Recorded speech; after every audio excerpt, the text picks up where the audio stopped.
O Olho de Horus.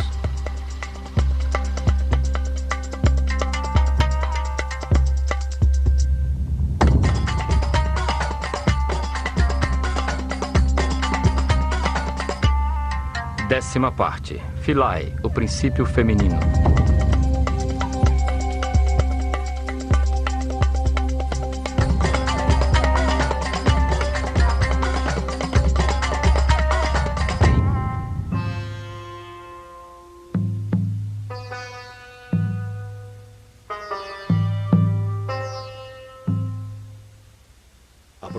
Aproveitando a extensão da ilha de Philae, dedicada desde tempos remotos ao culto de Ísis, a força feminina geradora da espiritualidade na consciência do homem, veremos como a mulher ocupava um lugar privilegiado na hierarquizada sociedade egípcia.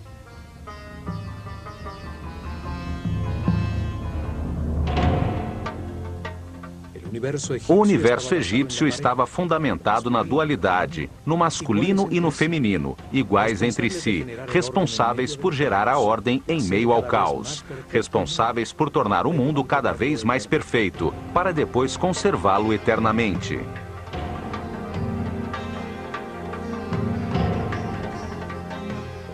Os sacerdotes do Olho de Horus ensinaram a seu povo que o Deus único, o que está em todas as partes, tem uma parte masculina, a sabedoria com a informação absoluta, e uma parte feminina, a substância homogênea com o amor infinito.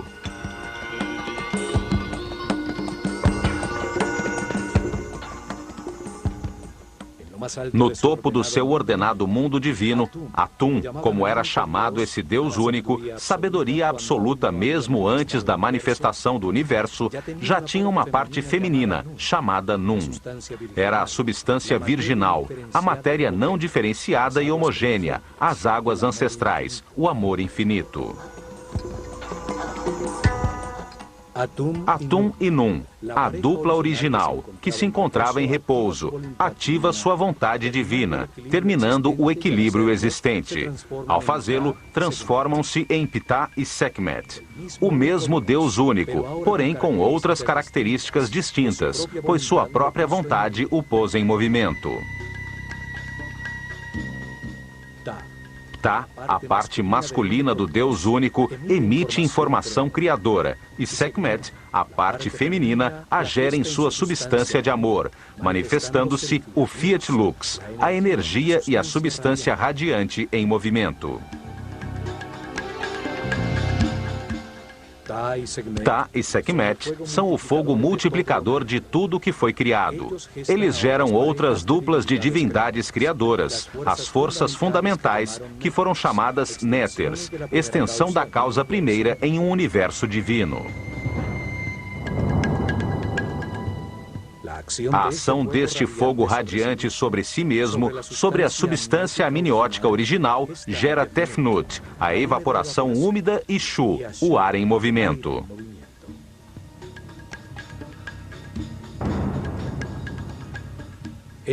Esta dupla divindade, Tefnut e Shu, o vapor e o ar em movimento, ajudam a modificar o espírito original, tornando-o denso, fazendo com que se materialize ao ser acionado e gere uma nova dupla. Geb, a terra, e Nut, o céu. Desta forma, foram criados os mundos diferenciados no espaço, os reinos minerais sob forma de sóis e planetas, os sistemas solares e as galáxias.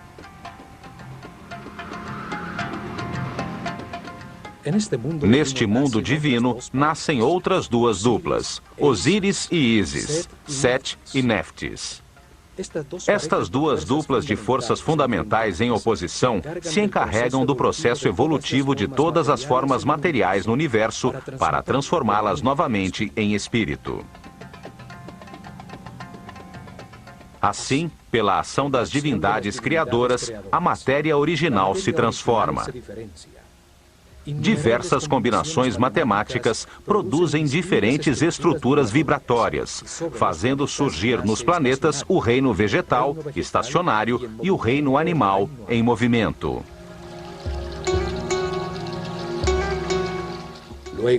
Depois, em outro ato de criação, o Deus único gera seu filho, a consciência do homem. Outra dupla, desta vez humana, formada por um homem e uma mulher, e com capacidade de multiplicar-se.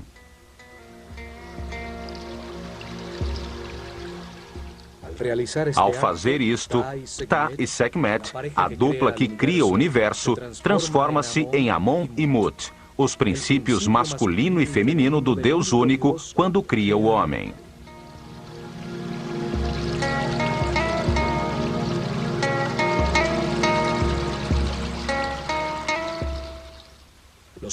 Foram feitos à sua imagem e semelhança, com a capacidade de criar em sua mente, de modelar e construir. Tem livre-arbítrio, para que ao compreender os resultados de suas decisões, se tornem sábios, num processo evolutivo que leva muitas vidas.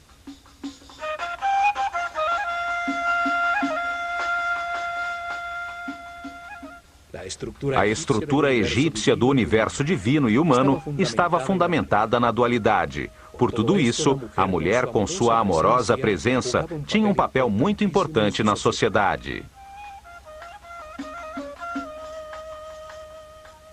Desde a rainha do Egito que gera o faraó, às sacerdotisas dedicadas ao culto de Ísis e Hathor, e até a mais humilde mãe do mais simples trabalhador, eram respeitadas e consideradas iguais aos homens.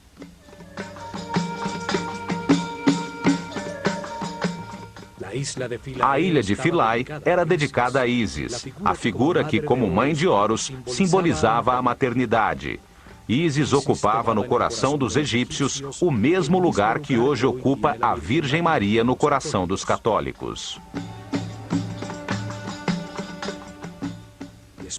Após milhares de anos, ainda restam centenas de suas esculturas. Em muitas delas, Ísis aparece dando proteção e amor materno a um Horus recém-nascido, em uma pose que qualquer católico identificaria com a mãe de Jesus.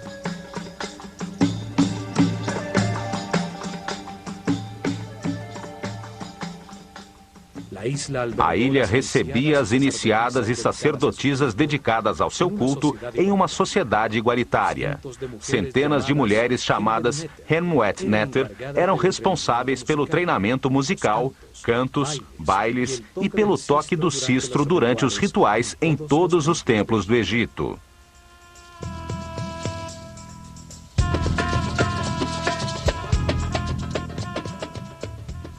Ísis é a personificação da maternidade dedicada, da fidelidade e da delicadeza feminina. Ísis fornece a substância, as emoções superiores, o êxtase, a intuição que, com o acúmulo de amor e verdade, tornam possível a geração de Horus, a consciência imortal e permanente. Ísis é a força que leva o homem à espiritualidade, em todas as suas reencarnações, enquanto vai abandonando aos poucos sua animalidade original e transformando-se em um ser respeitoso, flexível e sábio. Esse ser vai em direção à consciência permanente, simbolizada por Horus, seu filho imortal. Ísis é a matriz desta consciência permanente. Ela gera no mundo interior de todo homem as emoções superiores, conseguindo que eleve sua frequência de vibração.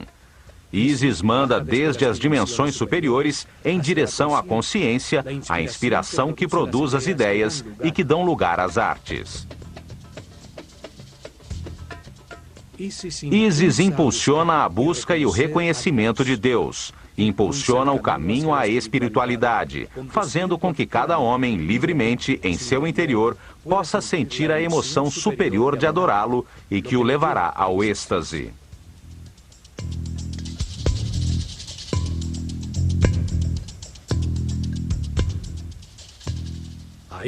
A esta força maternal do universo foi dedicada a ilha de Philae, uma ilha granítica no centro do Nilo, situada imediatamente após a primeira catarata, ao norte da Núbia, na fronteira entre o reino egípcio e o reino cuxita. Philae quer dizer ilha ou montículo sobre as águas que emergiu no tempo de Ra. Este nome sugere o uso sagrado deste lugar desde a mais remota antiguidade.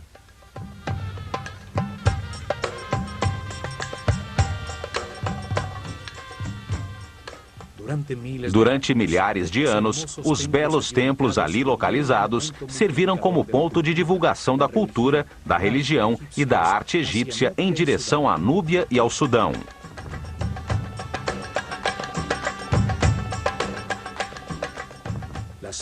As ruínas mais antigas se encontram no canto sudeste. Ali existia um pequeno templo núbio, orientado para a estrela Canopus e dedicado a uma divindade chamada Mandulis. O templo foi destruído em alguma das antigas guerras entre egípcios e núbios. Ao lado de suas ruínas, os núbios construíram outro templo, dedicado a Arenznufis. Esse é o nome que deram a Osíris, o companheiro de Ísis. Os egípcios passaram a controlar a ilha e construíram um primeiro templo dedicado a Ísis.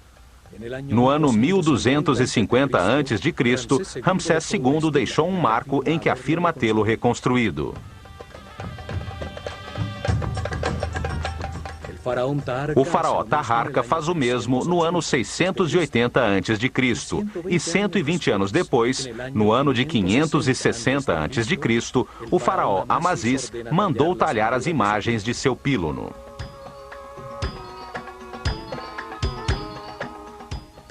300 anos mais tarde, no canto sul, Nectanebo construiu um pequeno templo.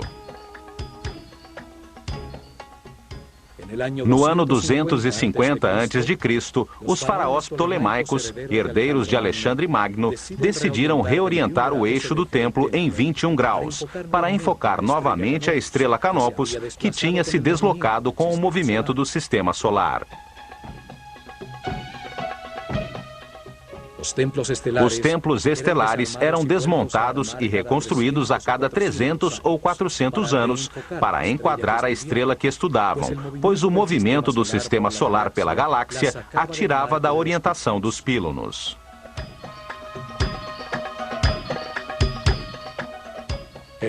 O templo deveria ser inteiramente desmontado para adequar-se ao novo eixo.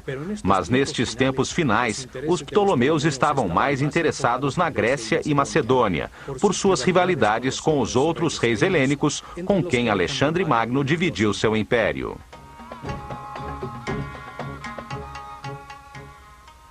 Sua localização em uma ilha tornava este trabalho ainda mais difícil. Por isso, decidiram construir um templo com um segundo pílono que enquadrasse adequadamente a abóbada celeste sem modificar o templo.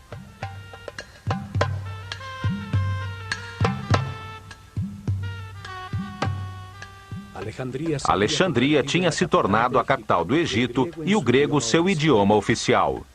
No ano 31 a.C., Cleópatra VII foi derrotada na Batalha de Actium. Com seu suicídio, o Egito caiu nas mãos de Otávio, que se converteu em Augusto, o primeiro imperador romano. Os imperadores romanos construíram outros templos em Philae. Trajano começou a construção de um pequeno templo que nunca foi terminado. Seus capitéis representam um feixe de papiros, sobre os que ainda se encontram uns cubos de pedra que nunca chegaram a ser talhados com a efígie de Hathor.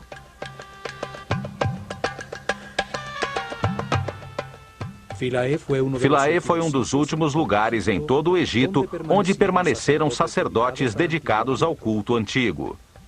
Ali surgiram seitas gnósticas que mais tarde, com o nome de Rosacruzes, maçons e Illuminatis, manteriam em segredo os conhecimentos egípcios.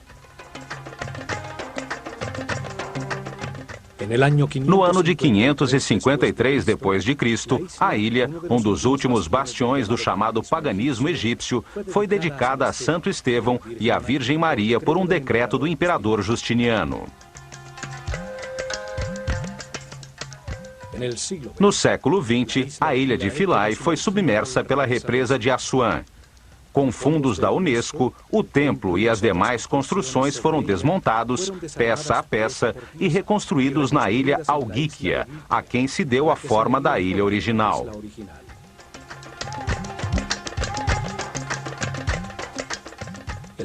O templo foi orientado da mesma forma que o original.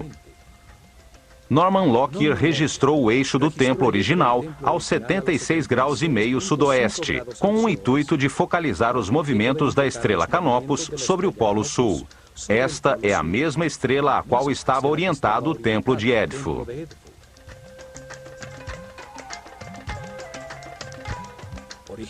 Originalmente, as duas torres do píluno enquadravam Canopus, a estrela polar do sul, aos 15 graus sobre o horizonte, durante milhares de noites. Uma nova confirmação de que todos os templos egípcios estavam orientados para uma estrela ou para o sol.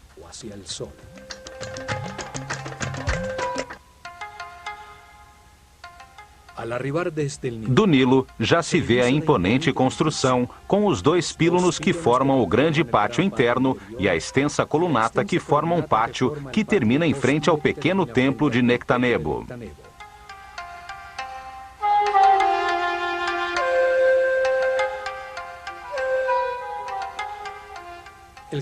O grande pátio externo tem uma forma de trapézio pela disposição de uma colunata dupla, formada por 32 colunas construídas em um ângulo que se abre em direção ao templo, produzindo uma ilusão de maior profundidade.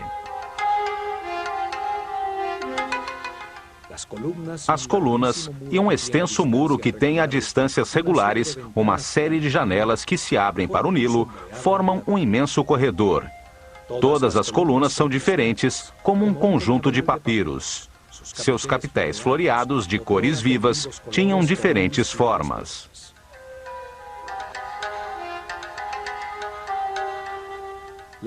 As mulheres se iniciavam como sacerdotisas nos templos dedicados ao culto das divindades femininas, como Ísis ou Hathor.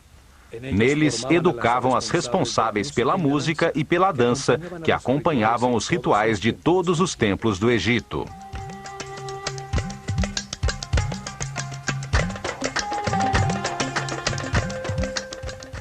As mulheres dedicadas à música, chamadas de Shemayet, podiam também servir às divindades masculinas e também transformar-se em escribas. Mas era a mulher a encarregada de tocar o sistro, cujo som acalmava as divindades e permitia que a mente do homem descansasse.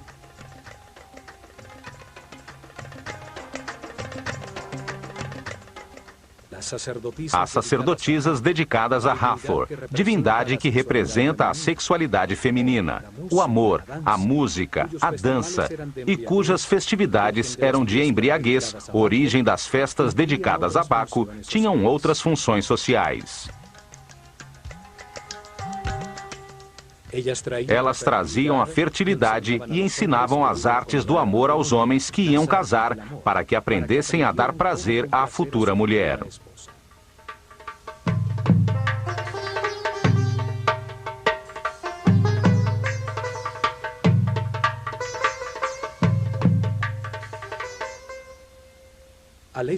A leste, sobre a colunata do grande pátio, encontra-se um pequeno templo dedicado a Imhotep, o sumo sacerdote que construiu a pirâmide escalonada de Saqqara e deixou os planos e desenhos dos templos de Dendera e Edfu.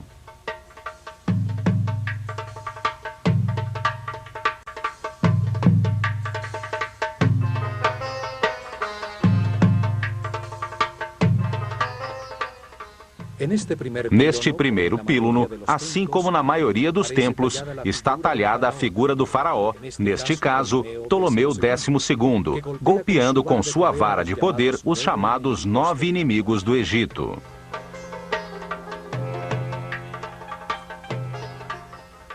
Era uma espécie de superstição gráfica simbólica que mantinha afastadas as forças do caos e proclamava a vontade do faraó, mediador entre o homem e a divindade, de manter a ordem no Egito e em todo o cosmo.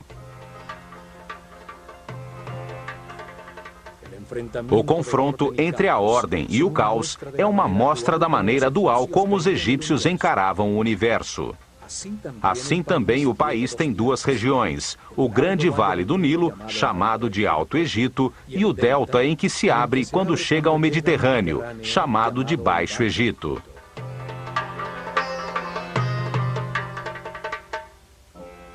O faraó unificava essa dualidade.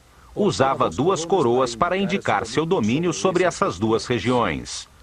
Assim também unia o humano com o divino, pois seu corpo era tido como o molde que continha o Ka real, um espírito responsável pelo Egito que reencarnava de faraó em faraó.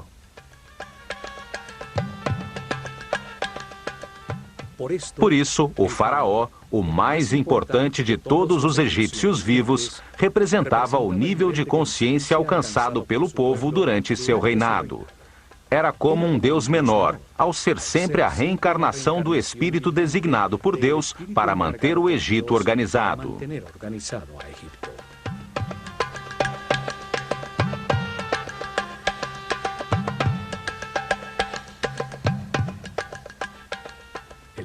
O novo píluno também tem dois mastros, onde ficavam as bandeiras. Suas duas torres deveriam ser simétricas, unidas em um pórtico. No entanto, aqui em Philae, a torre esquerda tem uma porta que leva diretamente à Capela dos Nascimentos.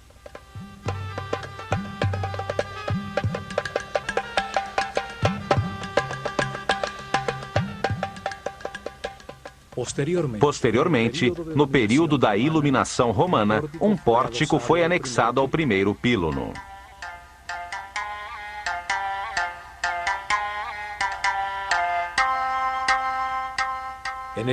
Nesta capela, celebrava-se o nascimento das divindades e de seus filhos, como Horus e a maternidade de Ísis, nas datas em que sua representação no céu, Sírio, reaparecia anunciando o novo ano, o solstício de verão e a enchente do Nilo.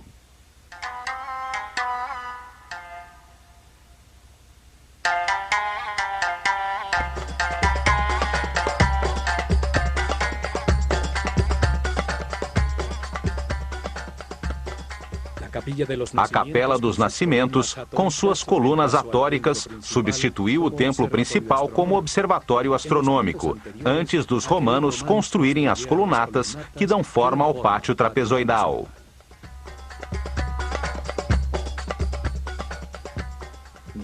Nenhuma sociedade deu às mulheres o valor dado pelos egípcios.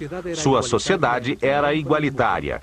Isto se devia à sua concepção filosófica de Deus.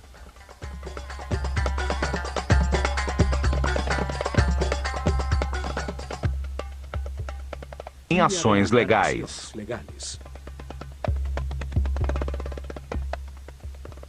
Não houve, no entanto, nenhuma mulher em função administrativa. Eram os homens os encarregados da manutenção da ordem. Era o faraó quem governava e eram homens os oficiais que administravam o império.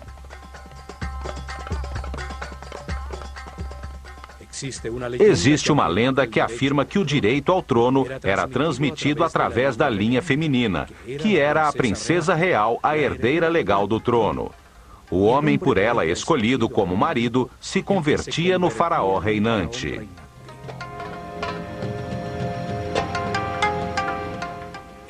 Isto obrigaria todo rei, sem importar que fosse o filho de seu predecessor, a ter que legitimar seu direito ao trono, casando-se com sua irmã ou meio-irmã.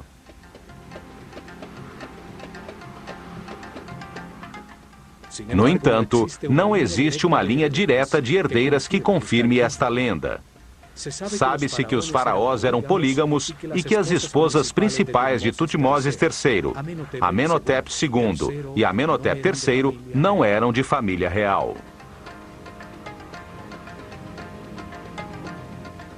Na realidade, os faraós do Egito que se casaram com irmãs ou meio-irmãs o fizeram com o intuito de imitar as divindades que, como Ísis e Osíris, ou Sete e Néftis, eram irmãos e ao mesmo tempo cônjuges.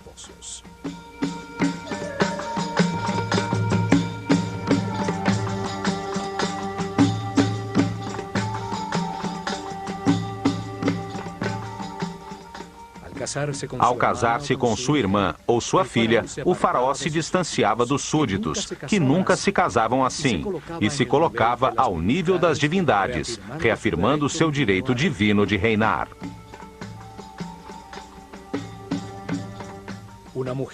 Uma mulher faraó não era uma alternativa normal no Egito. A faraó Hatshepsut chegou ao trono como regente de seu enteado Tutmoses III, filho de seu marido e meio-irmão Tutmoses II com outra mulher. Uma vez no poder, ela se vestiu como homem e assumiu o poder do faraó.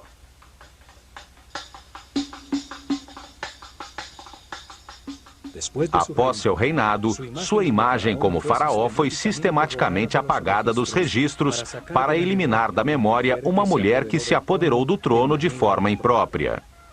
No entanto, suas imagens como rainha ainda continuam intactas.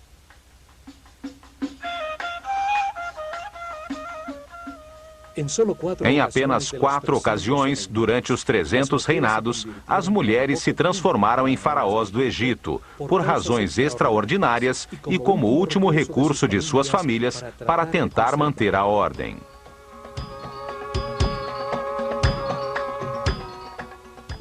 A primeira foi a rainha Nitiriket, que reinou ao final da 6ª dinastia, no começo do caos, que hoje se chama de primeiro período intermediário.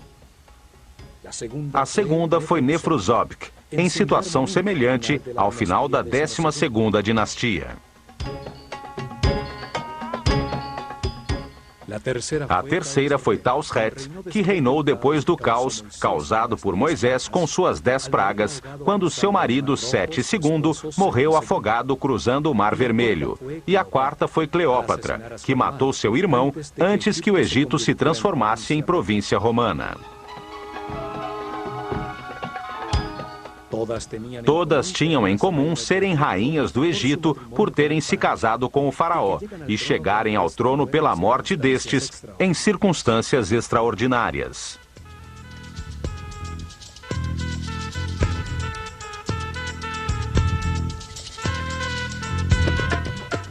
Os sacerdotes podiam se casar, mas só lhes era permitido uma mulher. Os demais homens, incluindo o faraó, podiam ter quantas quisessem, ainda que a maioria optasse por apenas uma.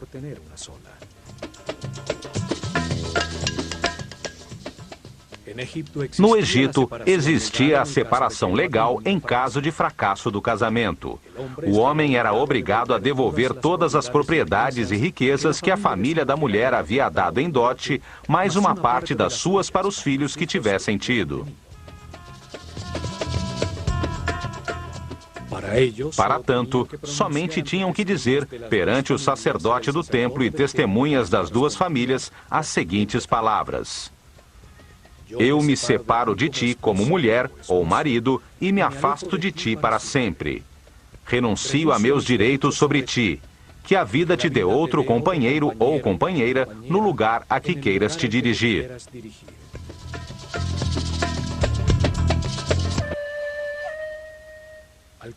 Cruzando o novo píluno, chega-se ao antigo pátio das galerias, agora rodeado pela fachada original do templo, o corredor direito com suas 10 colunas e, ao lado esquerdo, a nova capela dos nascimentos.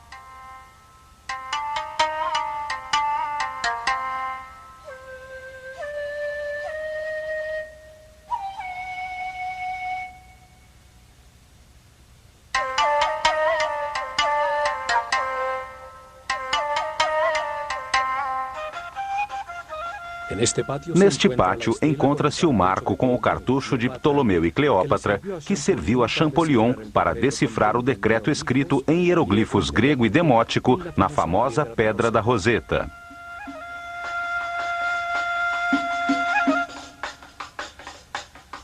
O decreto obrigava a render-se culto à pessoa do faraó. Como isto é interessante para entender os templos dos Ptolomeus, quando este templo foi restaurado, vamos dar um resumo a seguir.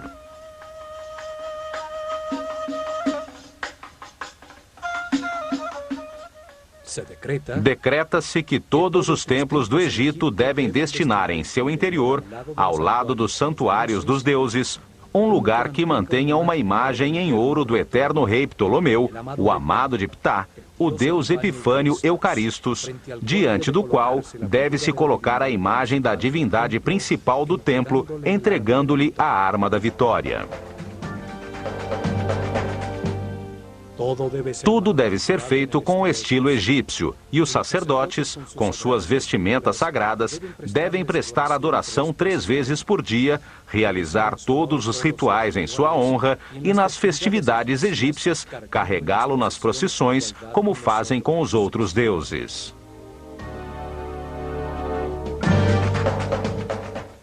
Para os sacerdotes egípcios, o homem é um animal, até poder controlar conscientemente as condutas automáticas geradas pelo instinto.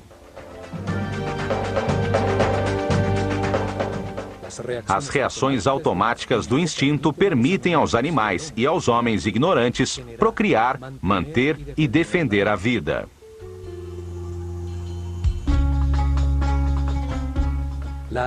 A atração pelo sexo oposto impulsiona a geração da vida. Os desejos são um mecanismo da natureza que indica uma carência a ser suprida para manter a vida.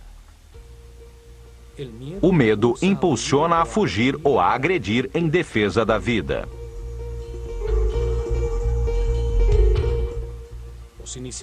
Os iniciados aprendiam que os instintos são uma limitação para a realização espiritual superior. A escola de mistérios tinha templos especializados em gerar consciência e dar o treinamento necessário para a conscientização sobre tais condutas.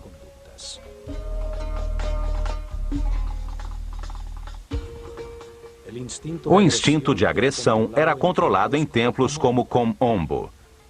Ali, os medos eram superados pela compreensão de que nada há a temer, que a morte é apenas um passo para outra vida.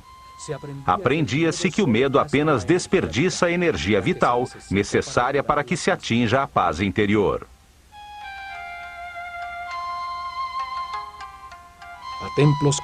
A templos como o de Philae, dedicados a divindades femininas, iam os iniciados nos primeiros níveis, para serem guiados pelas sacerdotisas do templo, de forma a tomar consciência dos desejos gerados por seu instinto de atração.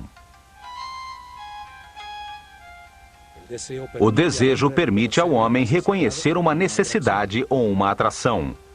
Produzem uma reação de agrado ou de rejeição nos centros emocionais, que, por sua vez, conectam os sentimentos na mente.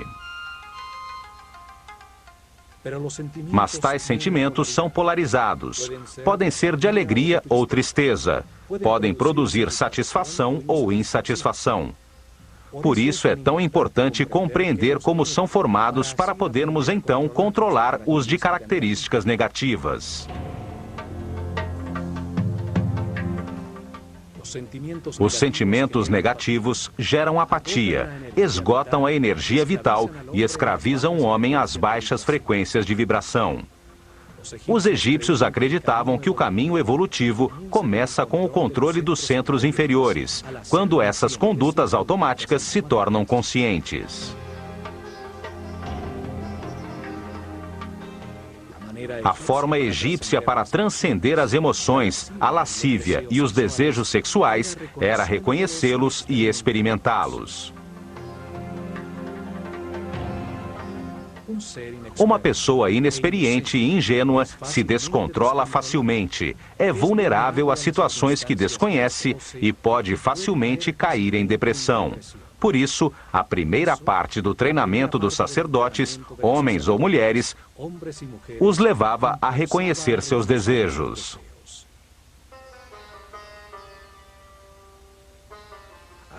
Aprendiam que, ao ativar os centros inferiores e os sentimentos através do amor e da compreensão, o resultado para a mente é sempre de paz, harmonia e felicidade. O templo era considerado pelos sacerdotes como um modelo do mundo no momento inicial da criação. Nesse momento, Deus manifestou o universo, emergindo um pequeno monte de terra das águas do caos, de forma similar ao que acontecia quando as águas transbordadas do Nilo se retiravam todos os anos, permitindo que o Deus Criador aparecesse trazendo vida nova ao país. O acesso através de uma escadaria externa fazia com que o santuário se transformasse no montículo da criação, onde Ísis, a divindade deste templo, se manifestava dentro da estátua que a personificava.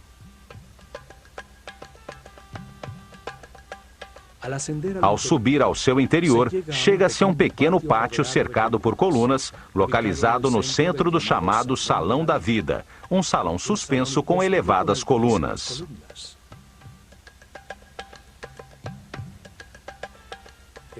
Este salão suspenso em frente aos espaços interiores do templo representa o pântano no montículo original da criação, onde crescem as plantas e papiros simbolizados pelas colunas do templo.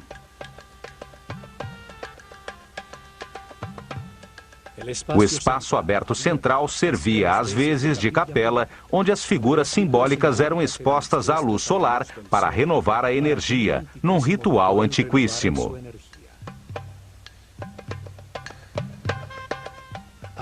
Aqui era homenageada a bondade do Sol por criar e sustentar o mundo, para renovar de energia as forças criadoras, as que impulsionam o processo evolutivo na consciência do homem, que devolverá a matéria a Deus.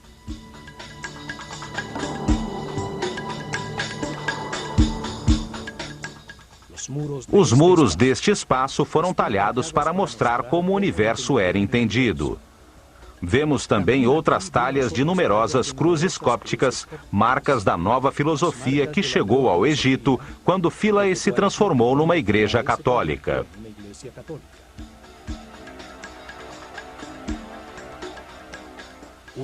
Uma nova forma de ver o mundo, que não apenas tirou o sentido da visão tradicional egípcia, mas que também a considerou aberrante e primitiva.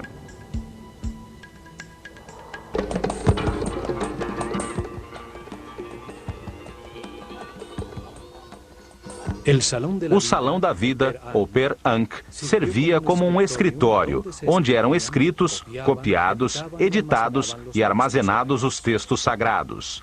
Ali eram feitas em papiros as ilustrações mestras que deviam ser talhadas nos muros do templo.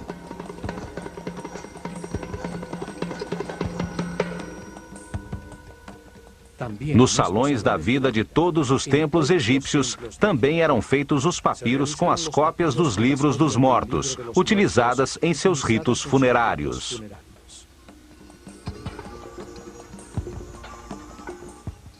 A Casa da Vida era o centro de ensinamento do templo. Teologia, arte, ritualismo, magia, astronomia e medicina eram aqui ensinados. A biblioteca, com os textos armazenados, serviu como modelo para a Biblioteca de Alexandria.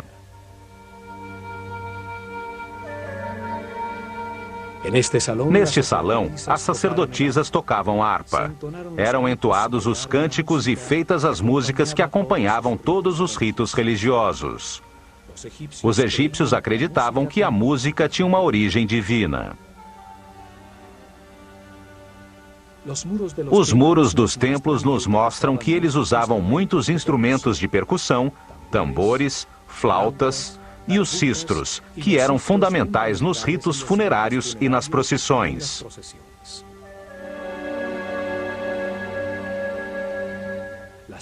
As danças, as músicas e os cantos estimulavam o Criador para que a fertilidade não fraquejasse, evitando assim que o cosmo retornasse ao caos.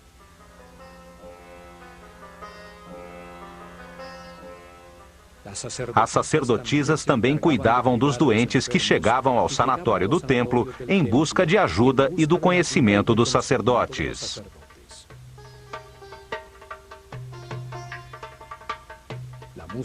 A música era usada como instrumento de cura espiritual e material, e as notas musicais eram usadas como medida entre a Terra e os planetas.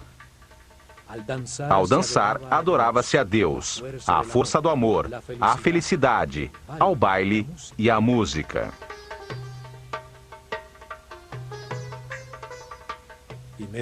Em seguida, tem-se acesso ao Salão das Aparições, que neste caso não é suspenso, com o tradicional salão aberto para o exterior para receber as oferendas do povo.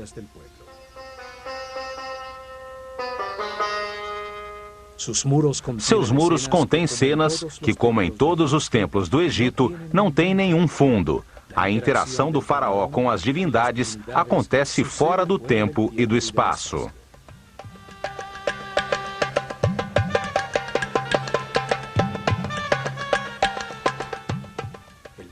O templo era o cenário onde se representavam os diferentes rituais de forma dinâmica, em meio ao som musical das vozes e instrumentos, o recitar das palavras dos ritos, o cheiro de incenso, em louvor à divindade, para conseguir seu apoio na continuação do universo organizado. Havia liturgias diárias e uma série de festividades cíclicas, onde as figuras simbólicas recriavam os mitos em cerimônias no espaço sagrado do templo e procissões em barcas sagradas pelo Nilo em direção a outros templos.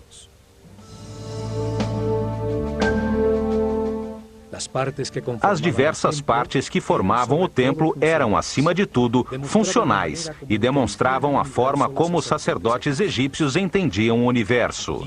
Ali, o rito lhes dava o poder, legitimando a ordem social de sua civilização. O rito gerava e organizava essa ordem social.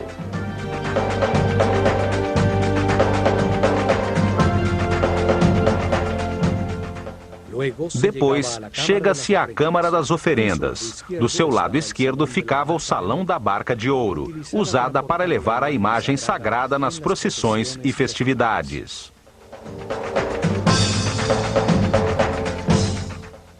Saía da antecâmara uma comprida escada reta que levava ao terraço do templo, onde se realizavam as cerimônias e os registros do céu, assim como nos outros templos do Egito.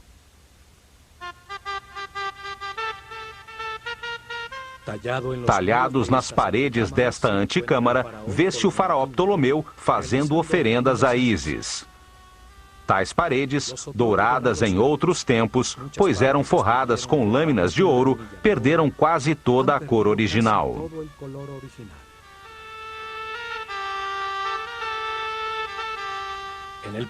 No ponto central do templo estava o Santuário de Ísis, que continha em seu interior um altar de granito com a imagem de ouro da divindade. Era a estátua do culto, que era levada na barca de ouro durante as procissões e rituais.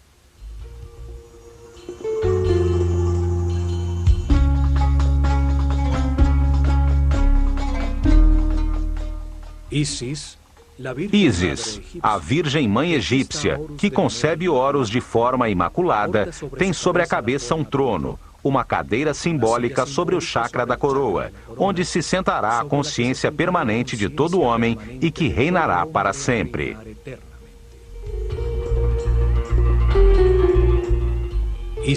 Ísis é a tradução grega do nome egípcio Aset, que significa trono da consciência.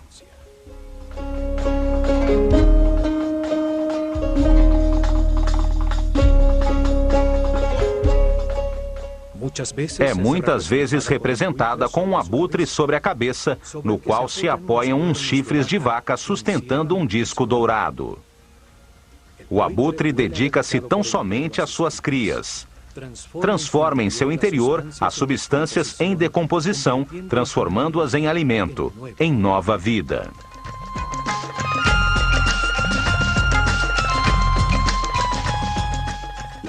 A vaca, que transforma a vegetação em alimento para o homem, era para os egípcios o símbolo do princípio nutritivo. Seus chifres têm a forma da lua crescente, mãe dos ciclos, que sustenta o disco solar, fonte da vida e luz da consciência.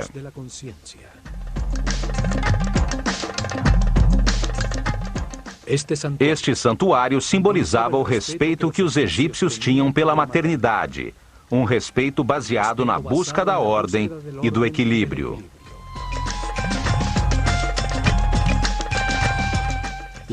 Legitimava sua visão do mundo. Este era o coração do espaço dos rituais, a casa da divindade onde o faraó ou os mais altos sacerdotes interagiam com a divindade, representando todos os homens.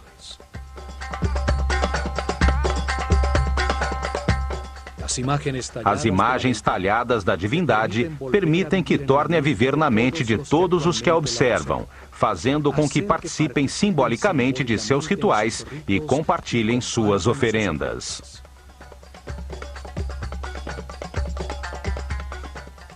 Esta é a herança que os antigos egípcios deixaram à consciência de toda a humanidade. A visão de um universo dual, um lugar onde se experimenta os contrastes polares para que se entenda a neutralidade.